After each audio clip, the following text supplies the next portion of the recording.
So in this first one, I'd like to welcome you to the course. Those of you who are looking at this video, that's already been pre-recorded versus the live that we're going to be doing as well. In the course for the grade 11 college, we're going to start off with some review of what you did in grade 10, both the academics and the applieds. Did some trigonometry work dealing with triangles, and we're going to be doing the same thing. That'll be our first unit that we cover, the first of three before the assessment. But we'll get right into basically some of the skills that we need. You can see on this page here that what we're going to be looking at is basically right in the textbook. So those of you who haven't received a textbook yet, you'll be able to see it here. And I'll make sure that we get the textbook pages to you so that you can do the work at the end of the day.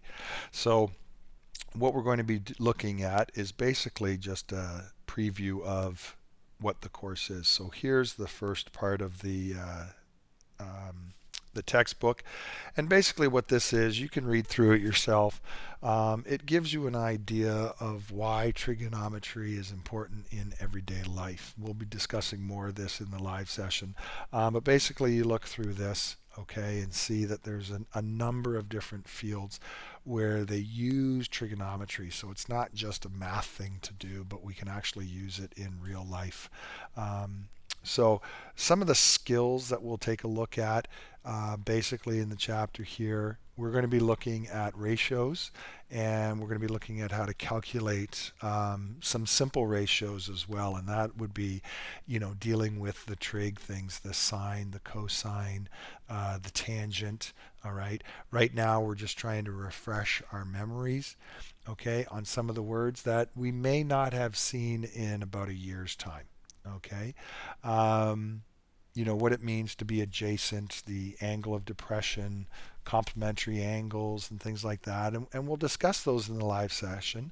But you can always go to the back of the book and find out basically in the index what these words are. Okay, and we'll be discussing them as we go further into the course. Okay. What I want to take a look at here is basically some of the basic ideas of what you'll need. Okay, the first thing is when we look at solving equations. Okay, number one here, to solve the equations, what we remember in A is, okay, so if we've got x squared is equal to 36, how do we get back to an x itself? Well, since x is squared here, to get down to just a simple x, we have to take the square root of both sides. Okay, so we take a square root of x squared, we get x, but what is the square root of 36? You either know the answer, or you can look at it in your calculator. Okay, you can always use your calculator on this one and find the square root. We are going to deal with side lengths, okay, or distances a lot, so we're really going to just be dealing with the positive square root. So the answer here would be 6. Okay, and you could find that on your calculator and verify it there. If we're looking at B kind of gives us another step forward and says, all right, well, now we have an x squared minus 6 equals 19. What do we do in that case? So what we remember to do is we want to isolate that x all by itself. And what we have to do is we have to add 6 to both sides of the equation. Okay? When we add 6 to both sides of this equation, the negative 6 plus 6 goes to 0, and the 19 plus 6 is 25. So now again we have x squared equals 25. We take the square root of both sides. So the square root of x squared is just x. And then we do the square root of 25. We either know that as 5 or we can calculate it in your calculator, okay, to be 5. So make sure that you understand how to use your calculator, all right, because we definitely are going to be using it quite a lot, okay, for our skills here. All right. I'm going to skip a little bit down to E, 1E on this one. And 7 squared plus x squared equals 25 squared. Well, what we're going to be doing on this one is, again, we need to solve for x, all right, or just for the x. So from x squared, or the 7 squared plus x squared, again, we want to get rid of that 7 squared. So in that case, what we're going to do is we're going to take away a 7 squared from both sides of the equation, all right? So we're left with x squared on the left side, and then we have this 25 squared minus 7 squared. What we have to remember on this one is that we can't subtract the 7 from the 25 first. We have to deal with the exponents, okay? All of this stuff deals with the order of operations, which you need to remember, and that is BEDMAS, okay? So in this case, we're with the the exponents, okay, and we have to simplify that first. So we say, okay, well, what is 25 squared? So 25 squared, we can calculate that at 625. All right, so from 600, actually, 625. Then the 7 squared, so we subtract 7 squared, which is 49. All right, so x squared is equal to whatever 625 is minus 49.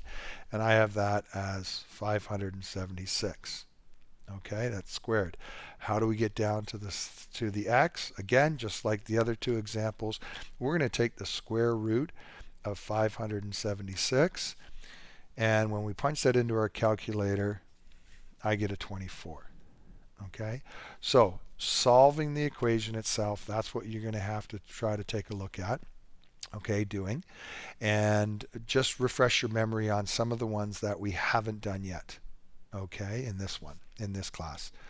Let's take a look over at the Pythagorean theorem. Again, this first lesson here is just to refresh our memory on certain things that we're going to use, all right?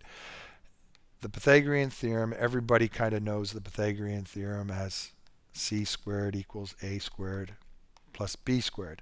And you have to remember that for that, the c squared is always going to be whatever the hypotenuse is, squared. The hypotenuse, and what I'll do is I'll just kind of take this off to the side wherever I want it. Here, let's say we've got a triangle like the one we have in A. The hypotenuse is always opposite the right angle. Okay, always, always, always.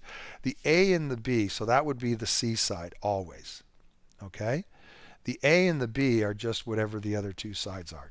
Okay, it doesn't matter which order you have. You can have B and A like I have here, or you can switch the A and the B around. You could put an A here and a B right there. Okay, so now what we're going to be taking a look at is how to find out what the C value is here on the hypotenuse. Okay, so C we don't know, so we keep that as C squared. The A squared could be the 8, so we just say whatever 8 squared is. The 6 itself would be the B then. All right, and we calculate these two squares out. All right, so C squared is equal to 64 plus 36. We add those together is 100. We take the square root of both sides, and we end up with C being 10. So this side length is 10 there. Okay, we're dealing with triangles. In trigonometry, we're dealing with side lengths and angles a lot. The Pythagorean theorem deals with just side lengths. Okay, and we'll get into what we do with the side lengths or with the angles a little later. All right, but let's take a look at, let's say we'll skip down over to C right here. Now again, it's a right angle triangle, so we know that with the three sides here, we're going to be dealing with the Pythagorean theorem. And with that, you have to realize, okay, well, opposite the right angle is the hypotenuse. That's the C side. So we say, okay, that's 25 squared. Okay, A is what we're trying to figure out. It says that right there. And so the other side, B, would be 16 in this case, 16 squared. All right. So again, like we did in the first example, okay, example 1, we're trying to get rid of or go all the way down and isolate for just the A. So what we need to do is we have to subtract 16 squared from both sides of the equation.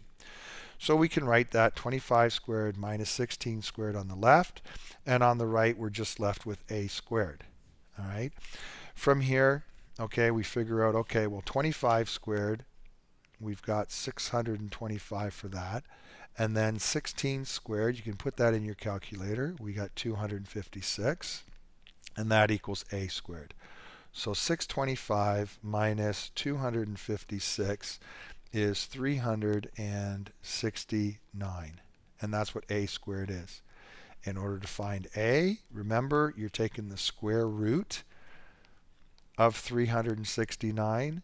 And again, if you're putting that into your calculator, you have the square root of 369. You should get an approximate answer of about 19.21. Okay, I end up with 19.209 and a bunch of other decimals, but when you round up in this case, so it's the 19.21. All right, so that's how we're going to be doing, all right, the first part of it. Okay, that's the Pythagorean theorem. All right, in the next videos, we'll take a look at the next ones. I don't want this to be too long.